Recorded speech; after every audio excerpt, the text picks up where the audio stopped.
Querido, abra comigo no livro de Efésios, capítulo 6, versículo 10. Enquanto você abre, eu quero te convidar a refletir comigo uma coisa. Nós estamos em guerra a todo instante. Desde que o pecado entrou no mundo, através do primeiro Adão, a gente está em guerra. É guerra familiar, é guerra por poder, é disputa por uma nação. A gente presenciou um fato no Brasil, a disputa de um partido frente ao outro, uma ideologia frente à outra, e uma prevaleceu. E aconteceu que em domingo teve uma grande manifestação, eu não sei, quem está de fora sempre fala que não sabe, mas o que a gente viu é que teve uma quebradeira total lá. Teve gente infiltrada, não sei, não tem como provar, mas a verdade é que os meus olhos viram um descontrole total. Pessoas que querem o poder. Durante a história do mundo, muitas nações cresceram, dominaram o mundo, e elas pararam de dominar. Eu estava vendo a história dos romanos. Os romanos, eles tiveram uma ideia brilhante de transportar água. Os arquedutos de água dos romanos era uma coisa que assim, nem os engenheiros hoje sabem como que eles chegaram naquela tecnologia. Para você ter uma ideia, a quantidade de estradas que foram construídas pelos romanos dava para ir e voltar na Lua 2 vezes. Naquela época. Estou falando de 2000 anos atrás, querido. E como que uma nação dessa quebra? Os bárbaros, povos que não tinham nome, eles chamavam de bárbaros, invadiram muito as nações que faziam parte do Império Romano. E Roma ruiu. E muitas outras nações antes de Roma, como a Grécia, de Alexandre o Grande, você já deve ter ouvido falar, veio ao poder, dominou o mundo durante muito tempo e deixou de dominar. A gente pode citar, inclusive, um país que sempre esteve em guerra e está em guerra até os dias de hoje. Israel. O povo escolhido de Deus. O povo que durante a Segunda Guerra Mundial não tinha nenhum território, de tanto que foi perseguido pelos nazistas, por Hitler. E até os dias de hoje, Israel é bombardeado todos os dias. Nosso pastor já foi em Israel, vira e mexe ele fala alguma coisa, e vira e mexe tem uma sirene lá para quem já foi em Israel. Eu tenho muita vontade de ir, eu nunca fui. E eu quero incentivar você também, se você nunca teve desejo de ir. É interessante você pensar o seguinte: uma coisa é você ler a Bíblia e outra coisa é você andar por ela. E eu imagino que é exatamente isso, quando você está andando por Jerusalém, estiver andando, quando Deus estiver andando, já profetizando, né, querido? Quando Deus estiver andando por aquelas ruas, cara, por aqui Jesus passou, nossa, que legal, fazer parte, de alguma forma. Mas Israel é bombardeado todos os dias. Mas como que um míssil não chega em Israel? Eles têm uma tecnologia fantástica. Quando a Bíblia fala que o deserto floresce, Israel está florescendo. Israel ocupa um território que é deserto puro. Eles têm uma tecnologia, as maiores startups do mundo começaram em Israel. E eles têm uma tecnologia que se chama domo de ferro. Ele é um sistema antimísseis. Quando o sistema ele detecta um míssil a 17 quilômetros, e eles já lançam o outro míssil para acertar aquele míssil e ele não cair no território de Israel. Por que eu estou contando isso? Porque isso faz muito sentido quando eu comparo com a sua e com a minha vida, porque a Bíblia declara que nós somos o Israel de Deus. Fala comigo, eu sou o Israel de Deus. O inimigo está furioso com você, meu irmão. Quando a gente fala, bateu no meu carro, o inimigo está furioso. Covid bateu na porta, bateu não, saiu entrando, nem bateu na porta, nem avisou. A doença chegou. Meu filho, tem filho de 6 meses, semana passada a gente ficou desesperado, eu achei que estava tudo bem, ele tossindo, a criança tosse. De repente minha esposa falou, essa tosse está diferente. Aí mandou para a pediatra, falou assim, realmente essa tosse está diferente, corre para o hospital, porque ele pode ficar sem respirar. Aí eu já comecei a ficar nervoso, né? Cidade cheia, tudo engarrafado, falei, meu Deus do céu. Já estou vendo eu parando o carro e saindo correndo com essa criança na rua para chegar no hospital. Mas não era para isso tudo também. Mas o médico passou uma bombinha lá. E eu posso dizer que o inimigo está furioso? Posso ou não? Posso, porque ele está furioso mesmo. Queria que você me contasse um dia que ele esteve feliz. Igual o pastor fala, igual o pastor Rafael fala. Ele nunca esteve feliz. E comparando a nação de Israel, que é bombardeada todos os dias, tem um míssil apontado para você também todos os dias, meu irmão. Irmão, faz assim. E é verdade. É muita verdade isso. É no seu trabalho que de repente você enfrenta uma guerra. É na sua família que de repente você enfrenta uma guerra. É um filho que estava nos caminhos do Senhor, mas por algum motivo ele foi enganado. Um míssil atingiu ele e ele saiu dos caminhos do Senhor. É uma guerra que você está enfrentando. Muitas guerras que nós podemos nominar, nós enfrentamos todos os dias. E hoje, o título dessa mensagem é Lutando as Minhas Guerras. Porque se existe uma forma certa de você perder uma guerra, é você parar de lutar. Se existe uma forma certa de você vencer uma guerra, é colocando Jesus no centro de tudo. Porque Ele é o leão da tribo de Judá e Ele vai à sua frente. O seu trabalho é descansar no Senhor. Porque o trabalho todo é dEle. E o seu trabalho é apenas descansar em Deus. Os irmãos que encontraram Efésios capítulo 6, versículo 10. A versão está diferente, não está? Tá diferente. A minha versão é a mensagem, ela vai estar bem diferente da que está ali. Diz assim, para encerrar, lembro que Deus é forte e quer que vocês sejam fortes. Tomem tudo o que o Senhor providenciou para vocês, armas eficazes, feitas com o melhor material. Vocês terão de usá-las para sobreviver às emboscadas do diabo. Não se trata de um jogo com amigos no final de semana ou uma diversão esquecida em poucas horas. É um estado de guerra permanente, uma luta de vida ou morte contra o diabo e os seus anjos. Estejam sempre preparados, vocês lutam contra algo muito maior do que vocês. Aceitem toda a ajuda que puderem, toda a arma que Deus já providenciou, para que no fim da batalha vocês estejam de pé. Verdade, justiça, paz, fé e salvação são mais do que palavras. Aprendam a utilizá-las. Vocês vão precisar delas a vida inteira. A palavra de Deus é uma arma indispensável. A oração também é essencial nessa luta incessante. Orem o tempo todo e com fé. Essa versão ainda continua diferente ali. Eu estava na esperança de mudar, mas não mudou. Essa versão abriu muito a minha mente. Principalmente nessa parte que ele fala que não é um jogo de amigos no final de semana, uma diversão esquecida em poucas horas, é um estado de guerra permanente. Querido, a primeira coisa que eu quero falar com você hoje, você querendo ou você não querendo, você está numa guerra. Uma guerra que só tem dois lados. Tem o lado do Deus Todo-Poderoso e tem o lado que já está derrotado. Acontece que as nossas atitudes, elas determinam o lado que a gente está. As pessoas que você caminha, determinam o lado que você está. As pessoas que você acompanha na rede, determinam o lado que você está. O que você consome no YouTube, que eu digo de uma forma generalizada, porque eu também consumo YouTube, determina o lado que você está. Tem uma analogia muito conhecida.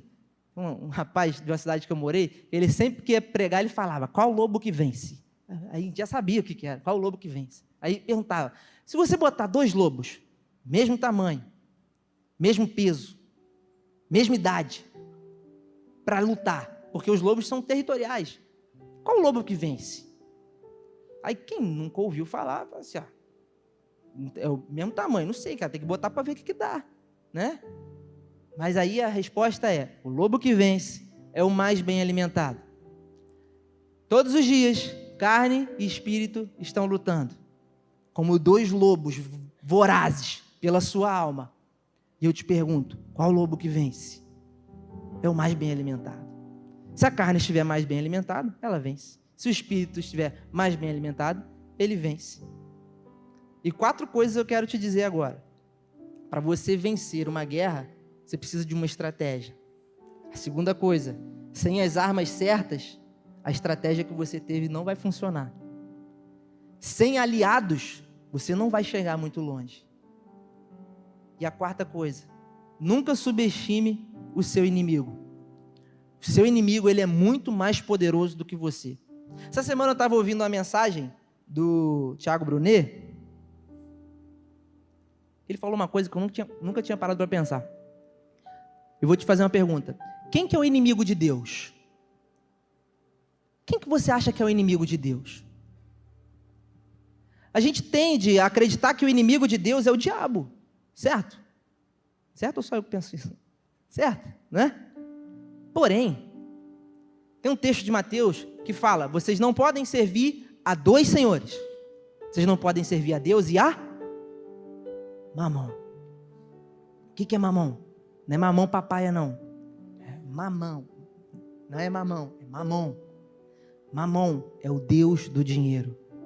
O dinheiro, ele pode exercer um poder tamanho na sua vida de chegar ao ponto de você se esquecer de Deus. Você conhece pessoas que, quando o Bitcoin estava bombando, queria saber de igreja, estava nem aí, deu ruim, mas deu muito ruim. E aí? Ah, meu Deus, o inimigo está furioso. É assim ou não é? Eu conheço pessoas assim. Provavelmente você conhece também. Eu não estou falando de uma coisa de outro mundo. Quem não ouviu falar de Bitcoin em Cabo Frio? Quem nunca ofereceu um negócio, não, faz um contratinho comigo, 10%. Tá? Meu irmão, espera lá. Começou a dar ruim quando o dinheiro subiu para cima da cabeça e subiu para cima de Deus. E Mamon começou a reinar. Ah, meu irmão, quando Mamon começa a reinar, Deus vai fazer alguma coisa. Se em algum momento as portas se abrirem para você e você tiver sucesso na sua vida financeira, o dinheiro ele só vai potencializar aquilo que já está dentro. Se o cara já era prosa, vai ficar insuportável. Conhece gente assim?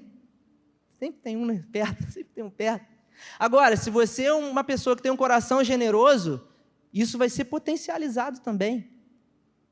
E acontece que o dinheiro ele tem a capacidade de se tornar um Deus para o ser humano. Porque o ser humano, ele quer ter o controle das coisas. E na matemática do reino é diferente. Na matemática do reino, menos é mais. Quando você perde, é que você ganha. Aquele que perder a sua vida por amor de mim, achá-la-á. E numa guerra que nós estamos, a gente precisa discernir que tipo de inimigo nós estamos enfrentando. Você e eu precisamos saber qual é o nosso ponto fraco. Tem gente que o ponto fraco, para o homem, no caso, é mulher. Tem gente que o ponto fraco, para a mulher, no caso, é o homem. Tem gente que o ponto fraco é dinheiro. Tem gente que gosta de contar fofoca. Tem gente que gosta de coisas, várias coisas que podem se tornar um Deus. E é uma guerra. É um estado de guerra iminente. Não se trata de um jogo entre amigos no final de semana que se esquece durante poucas horas. É o que o texto fala, na versão a mensagem. E a verdade é que se nós não tomarmos muito cuidado, querido, a nossa igreja, a igreja que você frequenta, ela pode se tornar apenas um clube social e a gente se esquece que nós estamos diante de uma guerra permanente. E essa guerra só vai acabar quando Jesus voltar. Mas a notícia boa que eu quero te dar está em Romanos 8,37. Mas apesar de tudo isso, somos mais do que vencedores, por meio daquele que nos amou. Você está numa guerra, mas se você está em Jesus, querido, você é mais do que vencedor. Fala comigo assim: eu sou mais do que vencedor. Fala mais forte: eu sou mais do que vencedor. Glória a Deus. Nós somos mais do que vencedores. Eu quero que nessa noite você saia daqui sabendo discernir que tipo de guerra você está enfrentando e sabendo utilizar as armas certas. Quer ver um exemplo? Às vezes a gente usa ferramentas que não são pouco convencionais para o fim que a gente quer. Um exemplo: faca. Vou dar uma revelação para você, homem, para você, mulher. Faca não é chave de fenda. Não é. Faca é para cortar as coisas. Mas, se você riu, em algum momento da sua vida, a caixa de ferramenta estava longe, aí veio aquela preguiça, você pensou: a faca aqui, é aquela faca que é para isso, é a faca que você esquenta no fogão para cortar as coisas, né? Cortar um plástico. Faca não é para isso. E muitas outras coisas que a gente usa, que é verdadeiramente uma gambiarra para fazer aquilo que você precisa. E assim, realmente funciona, né? Em algum momento funciona. Às vezes torce um pouquinho a ponta, mas acaba funcionando. O problema da gambiarra é isso, funciona. Aí o certo você deixa para lá. E numa guerra, nós precisamos ter a consciência de que existem armas adequadas para determinada coisa. Para quem é militar, existem armas que é para tiro curto, de distância pequena, distância média. Existem armas que são para longo alcance. Existem armas que a bala explode, né? Não é que a bala explode, né? Nada a ver. Mas sai mais bala do que uma só. Alguma coisa do tipo. Então, existem estratégias e existem armas para atingir esses objetivos que estão determinados nas estratégias. E quais tipos de guerra nós enfrentamos? Existe a guerra espiritual. E aqui tem um conceito muito valioso, que nós precisamos ter o entendimento todos os dias que a gente estiver aqui. Querido, eu creio dessa forma. Tudo que nós vemos tem alguma influência espiritual. Você pode ter certeza. Ah, meu irmão, às vezes você está trabalhando, aí você pensa assim, não, vou me santificar hoje, vou fazer um jejum. Aí você vai para o trabalho. Ah, meu irmão, lá no trabalho, quem nunca te oferece uma bala, ela vai te oferecer uma bala, cara. E é naquele dia. Sabe quando você vai na praia e você esquece de passar protetor? E é um domingo. E você não vai deixar de vir na igreja. Mas você está todo queimado. Não, eu vou na igreja mesmo assim. Cara, ninguém bate nas suas costas. Ninguém bate nas suas costas. Naquele dia alguém... Quase uma palavra torpe. De alguma forma, o inimigo vai tentar se aproveitar de coisas que acontecem no ambiente físico. Para quê? Porque é um estado de guerra permanente. E se a gente não fala disso, a gente cai. Mas a gente às vezes não fala disso por quê? A gente caiu naquele quarto ponto que eu falei. Nunca subestime o seu inimigo. E chega ao ponto de você falar assim, nada a ver, acontece. Eu sei, irmão, que acontece. Mas o diabo se aproveita do que acontece. Pode ter certeza. Porque ele te conhece mais do que você mesmo às vezes. Ele nos conhece mais do que nós mesmos. E através dessa guerra espiritual, nós somos influenciados para o mal. Nós somos influenciados a desacreditar de que o Senhor está conosco. E às vezes nós somos desacreditados de que com o Senhor, nós não somos nada. Às vezes a gente acredita que a gente pode fazer alguma coisa sem o Senhor, e isso é uma grande mentira. A gente está num contexto de guerra espiritual, mas existe também aquela guerra emocional. Então, como o nosso pastor falou um dia aqui, isso me marcou muito. Ele foi num congresso lá no Rio, como é que é? Congresso Fire. E ele falou que muitas vezes alguns milagres não acontecem porque nós não oramos. Porque quando chega a dor de cabeça, a sua primeira atitude, vou falar a sua não, vou falar a minha. A minha primeira atitude é, vou tomar um Tilenol, vou tomar uma Novalgina. Mas o que me impede de chegar, Melissa? Ora por mim, eu estou com dor de cabeça. Se não passar, a gente toma uma Novalgina. A oração, ela tem que acompanhar a gente em tudo.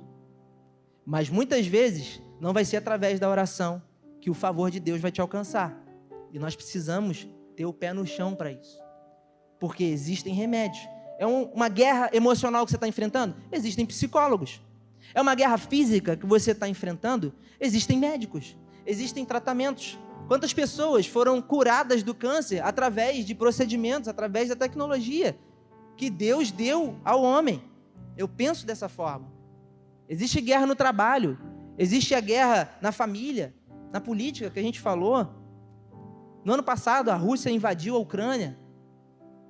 Quais armas que vai se enfrentar numa guerra dessa? O cara está com arma lá, cara. Você vai orar para acabar? Também. No caso deles lá, né? Eu não me vejo numa situação dessa. Nem estou alimentando isso dentro de você. Mas existem as armas adequadas para fazer algumas coisas. Tem coisas que você vai tentar fazer com a faca, mas não vai ter jeito. Se tiver muito apertado o parafuso, meu irmão, você vai quebrar a faca, mas você não vai tirar aquele parafuso de lá. É disso que eu estou falando. Precisamos entender que tipo de guerra que a gente está travando. E as maiores ameaças, nas guerras que a gente trava nos dias de hoje, elas não são visíveis aos nossos olhos. Porque o inimigo, ele é ardiloso. Ele é perspicaz. Ele tenta de uma forma sorrateira entrar e a gente achar que não tem nada demais. E a gente precisa ter clareza de quem é o nosso inimigo e de que a gente está verdadeiramente numa guerra. Eu tenho 4 estratégias para você e para mim, para que a gente possa vencer as guerras. Porque se existem guerras que veio sobre você e você está no Senhor, eu tenho uma excelente notícia para te dar. Essa guerra veio sobre você para te fortalecer, para você avançar para o próximo nível. Você só tem que permanecer nele. Porque Ele mesmo vai providenciar as pessoas certas. Ele mesmo vai providenciar os recursos certos. E Ele vai trazer ao seu entendimento as armas e as estratégias certas para vencer essa guerra. E durante esse momento de mensagem, eu quero que você sempre lembre de uma coisa: em Jesus, você é mais do que vencedor. Em Jesus, nós somos mais do que vencedores. A primeira estratégia é que a gente precisa reconhecer as nossas limitações. Em outras palavras, querido, usando português bem claro, não seja burro, você é fraco. Tá bom? Reconhecer as limitações. O que é limitação? Não, meu irmão. Não seja burro, você é fraco. Você acha que é forte em alguma coisa, mas você não é, você é fraco. Eu tenho um amigo que ele tinha um cachorro. Não sei quantos aqui tem um cachorro da raça que é puro ódio. O cachorro é o próprio Satanás, personificado em cachorro. Eu estou falando da raça Pincher. Gente, quem tem uma irmã que tem um Pincher ali. Quem tem Pincher, o cachorro na cabeça dele, ele é o Pitbull, cara. Meu Deus do céu. Eu fui entrar na casa desse meu amigo, aí ele falou, cuidado com Sansão. Aí eu, caraca, maluco. Sansão tá solto. Vai dar ruim. Aí eu falei, quem que é Sansão, mano? Aí ele falou assim, não, meu cachorro, cara. Eu botei o nome dele de Sansão só pra ser uma piada quando alguém entra. Eu falei assim, por quê? Eu disse, não, é o Pincher. Mano, quando eu olhei pro sofá, tava o Pincher lá assim, ó, e tava só com o olho aberto. Encolhidinho, desse tamanho, acho que é Pincher 0 ou 1, sei lá. Rapaz, eu fui chegando perto e ele faz de morto. Ele faz de morto. Esse cachorro, ele é terrível. Ele é estrategista nato. Ele faz de morto. Eu tava passando perto e eu só ouvi assim. Se ele mordeu tanto que rosna, né? No blefe ele ganha. Acontece que esse meu amigo, João, ele tinha Sansão, só que ele também tinha Thor. E Thor ficava do lado de fora. Sansão ficava do lado de dentro. Sansão ficava com todas as regalias da casa. Dormia no sofá, dormia na cama às vezes, ar-condicionado em dias de calor, ração boa. E Thor ficava lá fora no calor. Só era solto à noite, porque era uma casa com quintal. E com um cachorro grande, a pessoa pensa 3 vezes antes de pular. E se ele souber que Sansão está lá também, aí que ele não pula mesmo. Duvido. Mas Sansão está lá dentro. Sansão está protegido. E Sansão só é acionado quando o Thor não dá jeito. Então o Pitbull ficava lá preso. Só que Sansão ele é ódio puro. Ódio puro, aquele cão. Ele ia lá onde Thor estava preso. Ia lá, latia, falava, quem manda aqui sou eu, Thor. Você é grande, você não é 2, rapaz. Não aguenta 2 minutos comigo. Acontece que, querido, um mau dia, não foi um belo dia, um mau dia, Sansão viu que a porta de casa estava aberta e os seus donos não estavam. Ele falou, estou fazendo nada, deu uma espreguiçada, foi lá fora, falou assim, Thor tá ali, né? Vou lá mostrar quem manda. Ele chegou lá e mostrou quem manda. O que ele não sabia é que a portinhola do canil de Thor estava entreaberta. E você pode imaginar o que aconteceu? Thor estraçalhou Sansão. Você achou que eu ia falar que Thor morreu engasgado com Sansão? Não foi, gente. Eu queria falar isso, mas não foi. Sansão partiu. E Thor mostrou quem que manda. Sansão, às vezes é você e eu. Quando somos burros e acreditamos que a gente é forte, mas nós não somos. Porque uma vez você fez, você orou, deu certo. Não preciso mais orar. Não preciso mais de jejuar. Não preciso mais buscar na palavra. Não preciso mais reconhecer que Jesus é o Senhor da minha vida. E se Ele não estiver no centro, eu sou uma presa fácil para Thor. E com todas as regalias, e acreditando que ele era o rei dos cães, Sansão não suportou a pressão de Thor. Em Romanos 7,17 diz assim: pois se conheço a lei e mesmo assim não posso guardá-la, se o poder do pecado dentro de mim insiste em sabotar minhas melhores intenções, decido fazer o bem, mas de fato não faço. Minhas decisões não resultam em ações. Na parte final, Paulo fala: partes de mim se rebelam em segredo e quando menos espero, elas assumem o controle. Precisamos reconhecer nossos pontos fracos. Se nós não tivermos autocrítica, em nenhum momento a gente vai reconhecer nossos pontos fracos. Cara, eu não sou bom nisso. Sabe, uma entrevista de emprego? Quantos já fizeram uma entrevista de emprego? Quantos já fizeram? Então, um tempo atrás eu fiz uma entrevista de emprego e me perguntaram assim, quais são os seus as suas maiores qualidades? Eu falei, eu sou rápido em aprender as coisas, eu me comunico muito bem, eu gosto de ajudar as pessoas. E falei outras coisas, bom, legal, cara, um candidato muito bom, né? Eu fiquei lá igual Sansão, né? Duvido que alguém me pega aqui. Aí chegou na parte dos pontos negativos, eu não sabia que ia rolar essa parte. Eu achei que eles queriam só alguém perfeito, né? Mas não, eles querem alguém que é de verdade. Mas seus pontos negativos, quais são? Aí eu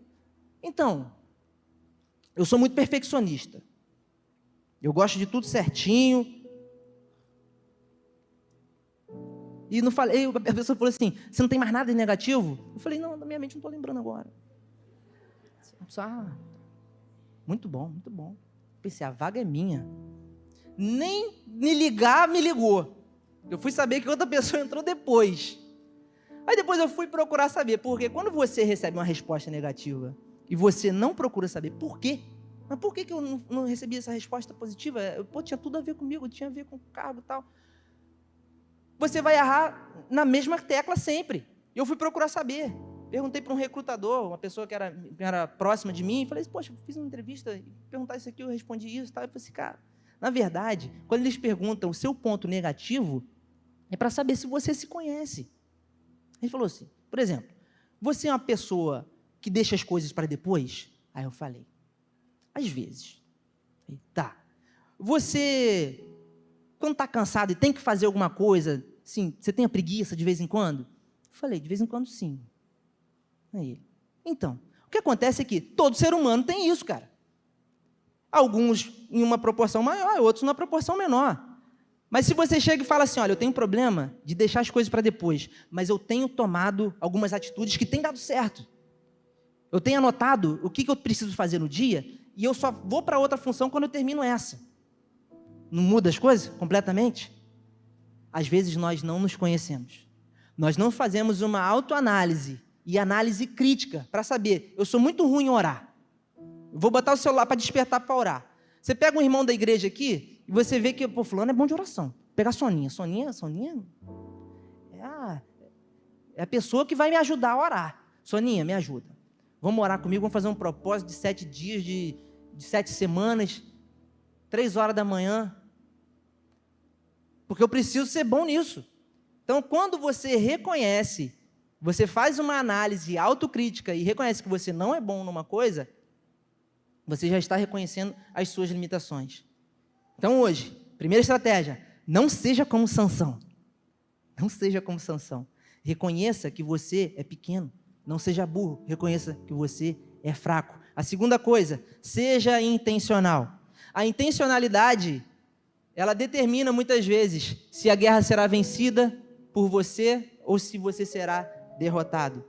E quando eu falo de intencionalidade, eu digo que você não será vitorioso sem bons aliados.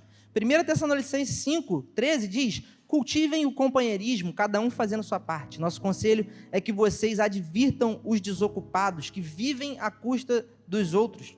Arranjem uma ocupação. Sejam pacientes. Gente, essa versão é muito direta, né? Arruma uma ocupação. Meu irmão está fazendo nada. Vai orar, meu irmão. Vai ler a Bíblia. Vai, posta um versículo no Instagram, não fica vendo. Não, bota um negócio lá, abençoar alguém. É disso que ele está falando. Sendo intencional.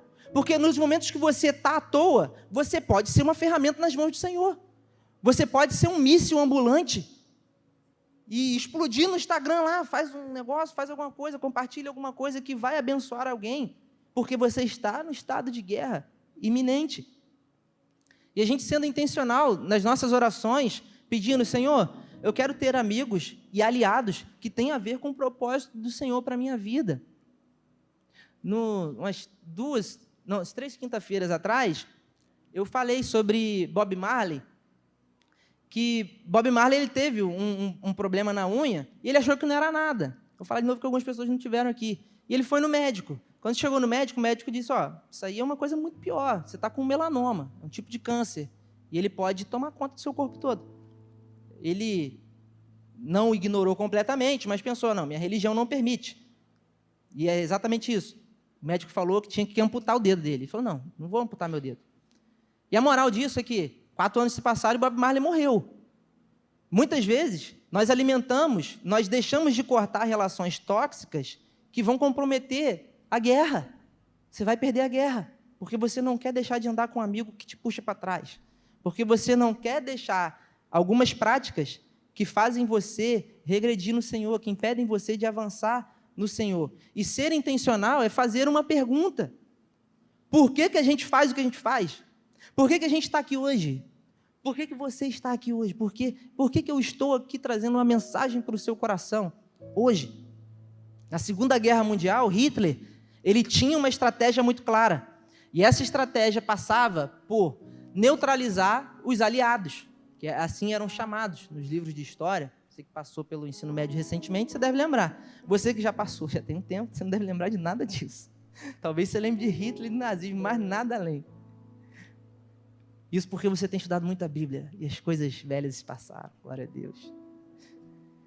E Hitler, ele tinha uma estratégia de neutralizar, sim, os navios. Porque naquela época, os navios eles eram uma forma de ganhar. Os navios que têm os portas-aviões. E Hitler pensou, como que eu vou neutralizar esses navios grandes, esses navios ingleses, uma das maiores frotas do mundo? Eles desenvolveram um submarino que se chamava U-Boats, e ninguém conseguia rastrear os U-Boats. Quando era rastreado, o navio já estava partido ao meio. Resumo, Hitler tomou a Europa toda, praticamente, com auxílio dos U-Boats. E ao todo eles naufragaram mais de 7.000 embarcações. 7.000 embarcações. Mais de 30.000 soldados morreram, só nessas intervenções deles. Uma estratégia fantástica, né? Pegar um negócio que não tem como rastrear, fica debaixo da água.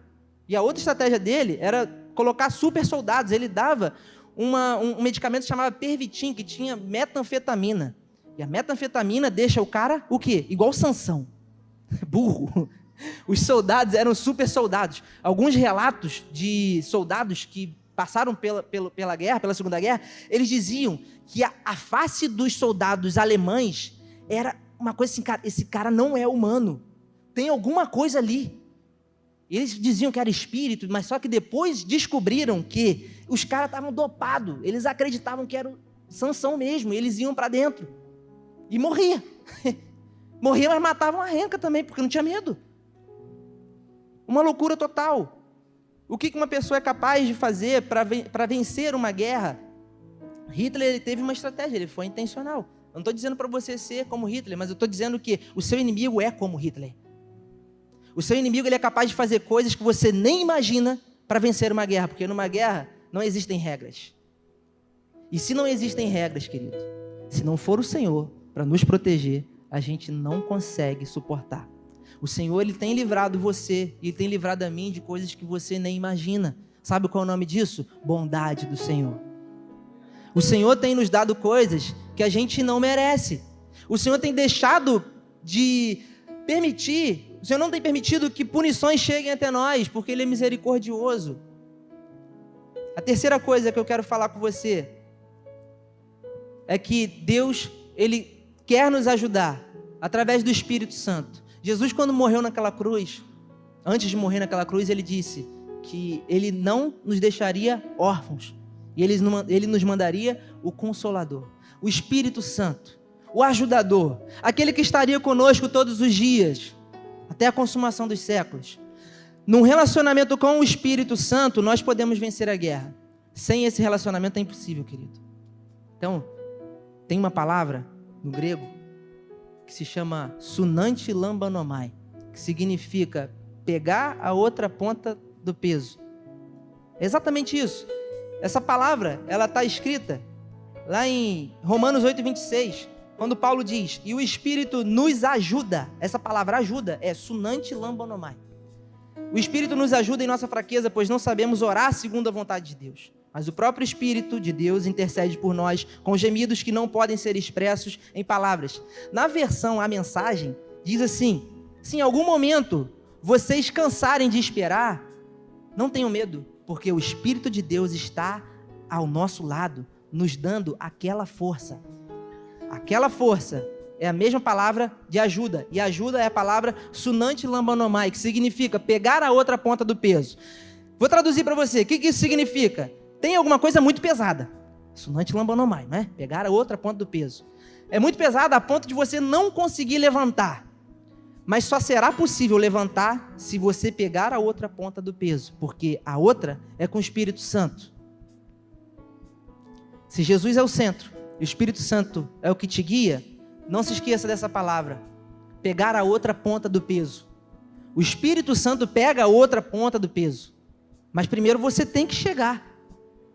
Porque Deus não vai fazer o que é para a gente fazer. Muitas vezes, Lázaro está dentro lá da tumba e Jesus fala, Lázaro, sai para fora. Só que muitas vezes a nossa função é remover a pedra. A função de Jesus foi ressuscitar Lázaro. Muitas vezes, querido, estamos orando para Deus trazer a provisão, mas a função de tirar a pedra não é dele. A função de tirar a pedra é nossa. E eu faço uma pergunta para você, o que seria retirar a pedra? Para mim está muito claro que retirar a pedra é você reconhecer as suas fraquezas, suas limitações. Você não ser igual Sansão, o cachorro, tá? É você ter bons aliados, é ser intencional.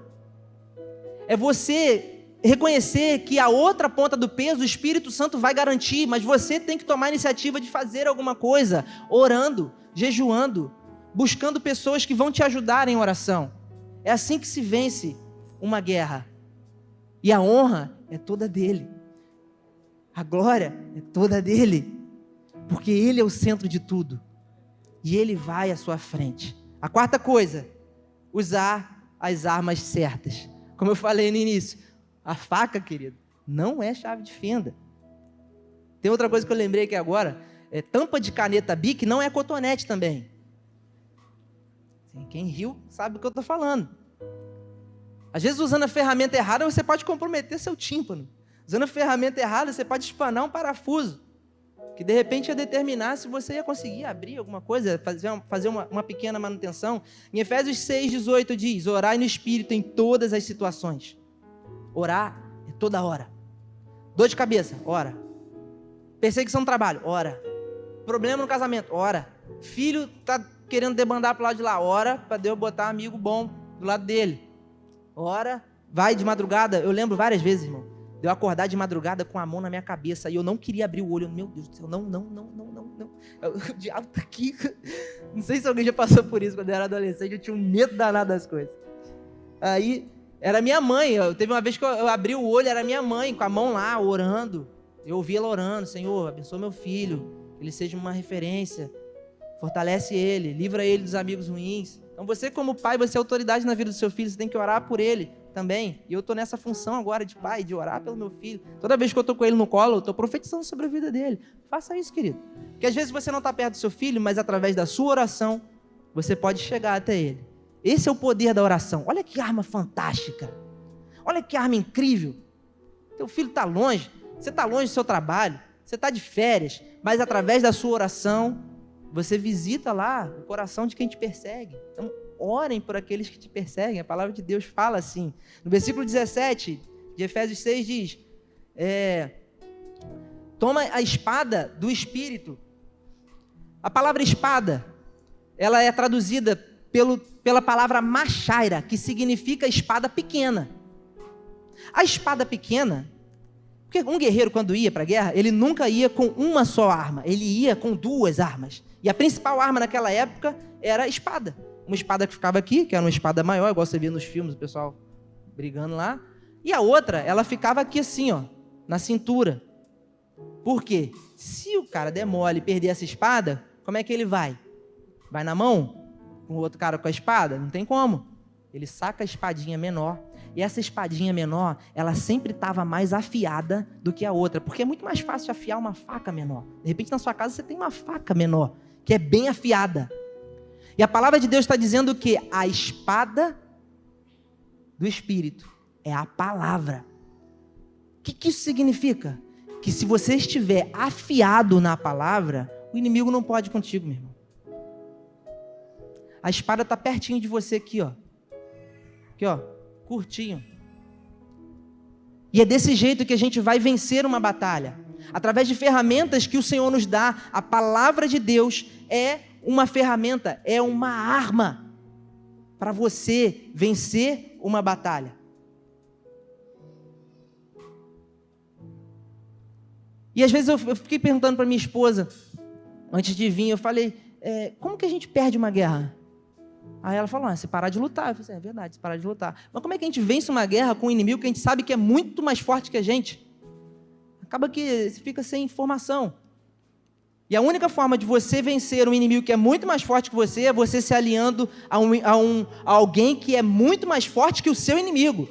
Eu estou falando de Jesus. Querido, o que é mais forte no mundo? Que ninguém consegue vencer? Fala, é Hitler? É Thor? Cachorro? É um bandido? É uma ideologia? O que é mais forte? Sabe o que é mais forte que ninguém consegue vencer? A morte. Porque enquanto não morre, a gente dá um jeito. Mas depois que morre, não tem jeito. Você conhece alguém que já morreu e alguém deu um jeitinho? Ligou uma veia ali, deu um choque, voltou? Morreu. Estou dizendo morreu assim, morreu mesmo. Estava no sepultamento, deu um jeitinho lá na hora. Não. Eu lembrei de um negócio aqui que dá certo. Aí, voltou. Eu não conheço. Aliás, eu conheço. Eu conheço alguém que ressuscitou ao terceiro dia. Venceu aquilo que é mais poderoso no universo, aos olhos humanos, que é a morte. E se ele venceu a morte, qual inimigo será capaz de vencer Jesus? Jesus, aquele que venceu a morte. Aquele que Deus mandou. Jesus é o melhor de Deus para nós. Jesus é o centro de tudo. Se não for por meio dele, nós não temos chance alguma. Querido, eu quero te convidar nesse momento a você se colocar de pé. Você vai começar a orar ao Senhor e dizer, Jesus, eu preciso sair daqui nessa noite, não apenas com essas estratégias, mas com a certeza de que Tu és o centro de tudo. Tu és o centro de tudo. Diga isso para Ele. Diga, Senhor, eu quero que o Senhor governe a minha vida. Espírito Santo de Deus, nós Te damos liberdade nesse momento, para que Tu venhas governar sobre nós. Venha governar sobre nós em bondade e misericórdia. Que nós tenhamos a convicção de que se não for o Senhor para guerrear por nós, nós seremos igual aquele cachorro, numa ilustração, que não conseguia entender que ele era limitado. Mas Pai, nós reconhecemos nesse momento que nós somos limitados. Nós não temos capacidade alguma de nos defender das investidas do inimigo. E por isso nós colocamos o Senhor no centro. Nós colocamos o Senhor no centro de tudo. Em nome de Jesus. Em nome de Jesus. Se você crê nisso, querido, eu quero te convidar nesse momento a você levantar as suas mãos junto comigo e diga, tua bondade me seguirá. Eu creio que a sua bondade, Jesus, me seguirá, Senhor. A bondade me seguirá. Se renda a Ele, se renda a Ele. Te dou meu ser, entrego tudo a Ti. A bondade me seguirá, Senhor.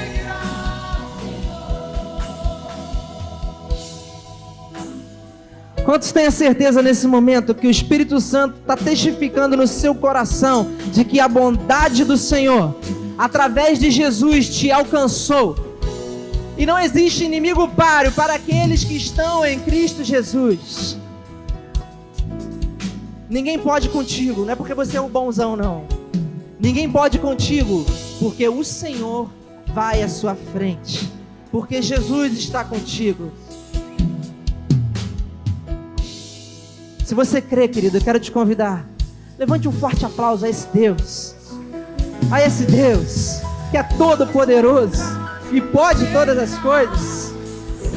Aleluia! Senhor, eu me rendo a ti, te dou vencer, entrego tudo a ti, Jesus. Tua bondade me seguirá, seguirá. Aleluia! Glória a Deus. Se você foi abençoado, se você foi abençoada, meu irmão, você vai sair daqui nessa noite contando pra todo mundo. Gente, não falta a quinta do avivamento, porque eu cheguei lá, achei que não ia dar em nada. Aí, tinha um baixinho lá, Deus usou ele de um jeito que eu nem sei como, e nem eu sei como. Mas a palavra de Deus é eficaz, querido. E você está saindo aqui nessa noite com a certeza de que Deus é por você, de que Deus é contigo, de que ninguém pode contigo, porque aquele que venceu a morte é por você. Aleluia! Feche seus olhos, vamos orar. Senhor, obrigado, Pai. Obrigado por essa noite. Uma noite de despertamento, uma noite de confronto, uma noite onde a gente está saindo daqui com a certeza de que no Senhor somos mais do que vencedores. Não importam circunstâncias, não importam situações, nós cremos que em Ti nós somos mais do que vencedores e o inimigo não pode com a gente. Em nome de Jesus eu profetizo o Teu cuidado, eu profetizo a Tua bênção sobre todos aqueles que aceitam o Senhor como Senhor de suas vidas, que aceitam o Senhor como líder de suas vidas. Em nome de Jesus, nós profetizamos, ó Pai, o Teu agir. Em nome de Jesus eu profetizo o cuidado do Senhor. Livre-nos de todo mal, leva-nos em paz para os nossos lares. Em nome de Jesus. Se você crê, querido, levante um forte aplauso ao Senhor. Que Deus te abençoe. Aleluia.